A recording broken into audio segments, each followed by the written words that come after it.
Happy Halloween and welcome to You Comment, We Respond. Last week on the breakdown, we had a hand between Dan Colman and Fernando Pons, where Dan Colman made some questionable decisions en route to being out of the main event. If you haven't seen that breakdown, click right up here and then come right back here.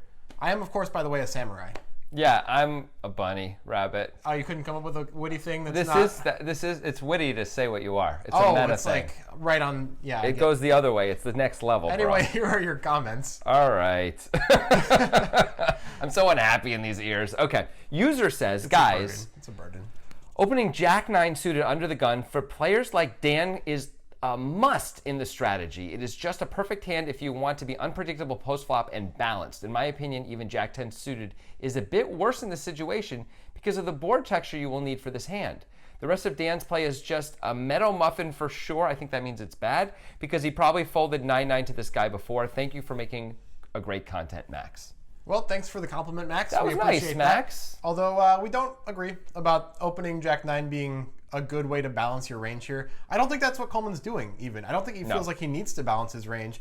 I think this is disrespecting the table. I think that's what this is. Yeah, I mean, balancing your range. By the way, Jack 10 suited has got to be better than opening Jack 9 suited, too. If you're going to find a hand like that to open under the gun, I think you would really prefer Jack 10 because all the straights it makes are the nuts and so on and so forth. Okay, but let's talk about this from the other point of view. It's only 25 blinds. If you only have 25 blinds, opening Jack 9 suited under the gun is just gotta be questionable at best and probably bad. Sometimes the simplest answer is the best answer, and the best answer is usually at a full ring when you have 25 blinds, it's not good to open a hand like this. Whether or not you're balancing, I mean, I don't think it really can solve that. Yep. Now, we're gonna move on. Okay. Our next two comments, I think those people are gonna say to us, sometimes the simplest answer could be the best answer. Well, that's fair. We tried to get deep into it. Here we go. John Smith says, blah, blah, blah. It was a terrible play from Colman, presumably caused by tilt. This video comes down to, quote, Colman's play is objectively and theoretically suicide, but it could be good because history, live reads, and gut feels, end quote. So there's that one. Let me read the other one, too. Myopa Movie says, guys, I don't get it. If Pons makes the Jack 9 play, there's no way this video has the same tone. Isn't it possible that Colman just got spewy here? Exactly what value can he get called by? He almost has to be targeting 8s, 9s, and 10s exclusively. Maybe he can fold out Queen Jack and King Jack suited, but given how quickly Pons calls with Ace Jack, is he really folding King Jack? I don't think Pons is folding King Jack, and we do think that you're right. Colman is targeting specifically those hands, also maybe to fold out the draws sometimes, or even get called by the draws sometimes.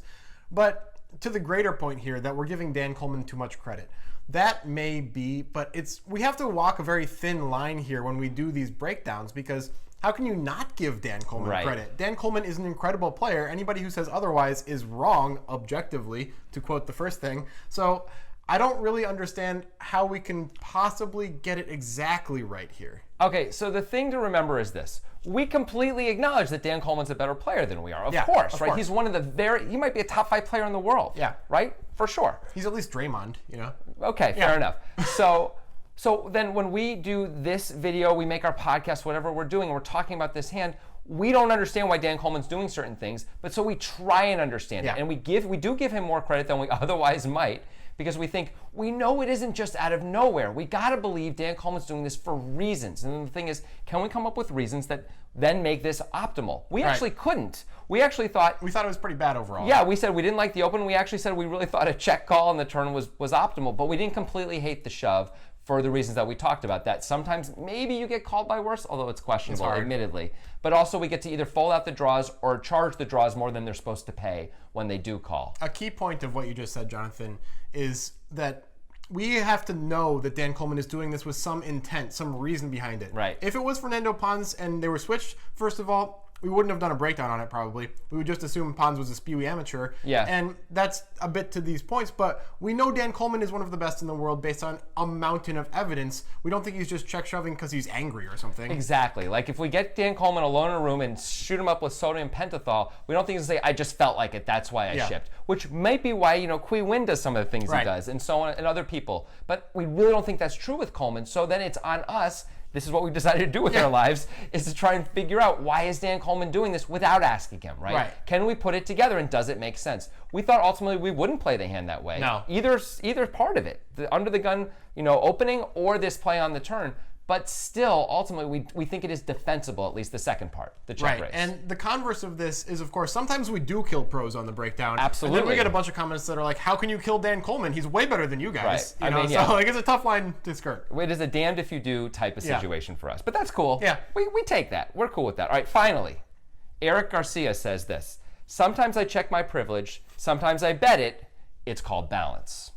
Well done. I mean, that's good. I mean, can we it's a good joke, but can we collectively agree to be done with the check your privilege jokes at this point? I don't know. I mean, I did a check your privilege joke last night when Griffin Benger. I did a couple. Griffin Benger, when he busted though, I said like pots 1, privileges check 0 for Griffin Benger, and that was our most liked tweet of the night, and we live tweeted the whole final table. It had way more likes than anything else. So. I mean, fair enough. It's a funny thing to make jokes about. This is the best one. I think it's time. Yeah, very good job. This is the best check your privilege joke. Very good job. I think it's time as a community though to collectively just move past it. Maybe. Yeah. It was funny. I mean, I reserve the right to make more check your privilege jokes like in a month though. Yeah. Fine. All right. Anyway, we are done. Yep. See you next week. Ow.